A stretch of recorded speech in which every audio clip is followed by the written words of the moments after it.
Alhamdulillahi Rabbil Alameen wa salatu wa salam ala Sayyidina Muhammad. My name is Aisha Wangare Kaminju. I was born in Kenya. I embraced Islam 10 years ago after really a struggle in life, after searching for so long. Prior to becoming a Muslim, I was a flight attendant. Since I had it all, I was sitting on top of the world, like they say. I was a flight attendant, successful, earning any money that I would have wanted. I could have bought anything in any shop in Milan, Paris, Rodeo Drive. I bought anything I wanted. Yet, the more I bought, the more I was depressed. But Alhamdulillah, by the mercy of Allah, Islam found me. I didn't find Islam. His life is studied by children, all ages, and has been studied for the last 15 centuries. And he has been the most important man for 15 centuries continuous. He has been the most read about man, the most talked about man, and continues to be. I mean, and every aspect of his life recorded. We don't have to struggle to find out how he lived, how he ate, how he sat, how he talked. I mean, no other person's life has been recorded. No other prophet, no other human being or any other thing has been given such attention. And subhanallah, it would be difficult to choose what part of Prophet Muhammad to talk about. Did I know Muslims? I knew Muslims since I was born. My next door neighbors were Muslims. I worked with Muslims. My colleagues were Muslims. My best friends were Muslims. But the saddest thing is they never invited us to Islam. They treated us like those kuffars. Those kuffars. We never saw the Quran. We were not supposed to touch the Quran, you know, those najis. Yet, I knew there was something about Islam that I wanted to be part of. But for me, it was not a religion. It was something, for the Arabs and the Somalis, because those were the people around me. But I didn't know that Islam was something I could be part of. I didn't know that. And I was not invited. I was made to feel I didn't fit in. You can imagine, I went to Mecca. I went to Hajj for 9 years as a flight attendant, taking pilgrims, hearing all this labaik, Allahumma labaik, not knowing what it was.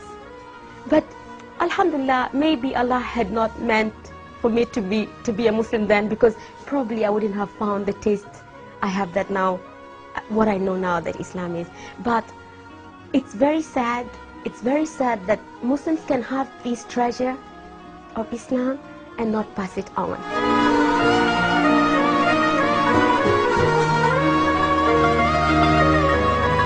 Before being a Muslim, he was just a man, an Arab man, a crazy man who went around with a sword in the hand and probably threatening everybody to chop off their heads if they...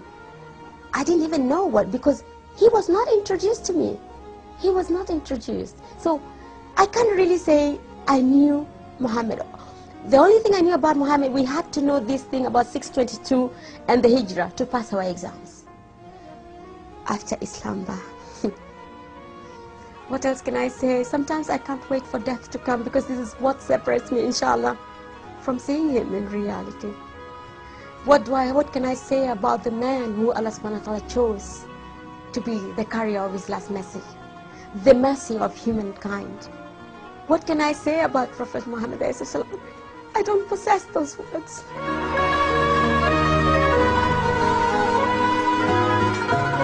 It's not too late. It's not too late just to open their eyes, to look at the world, to look at Islam is the hot topic. Take the advantage. Take the advantage and give the message. Deliver the message. We have to deliver the message. Bilfa'al, by actions. Because we don't have a lot of time. And how can anyone hope to have the intercession, the intercession of Prophet Muhammad when he ignored him in dunya? We really can hope that on On Yawm al-Qiyamah, we will be able to walk with him in the Sirat when we did nothing for him in dunya. It's very simple mathematics. If you love somebody, you follow him and you work for him. What do you do for your lover? What do you do for your lover?